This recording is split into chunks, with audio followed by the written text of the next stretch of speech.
Research has shown that bystander CPR is far less likely to happen on a lady than it is on a man because of the stigma of getting near the breasts and touching the breasts, and also with the use of a defibrillator.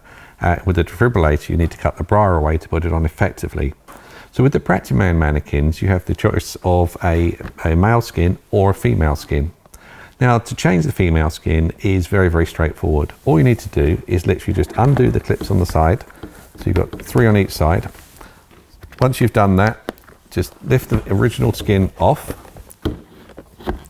Once you've taken that off, then lay the female skin over the top. While you're doing that, just make sure the lungs are flat. Line it up with the pegs. Just tilt the head back a little bit so that the neck goes in under the chin. And then all you need to do is just pop the little clips on either side, just to hold the skin in place. And then once you've done that on all sides, just double check that it's sealed round the bottom, and also double check that the airway opens properly, and then you're ready to change over.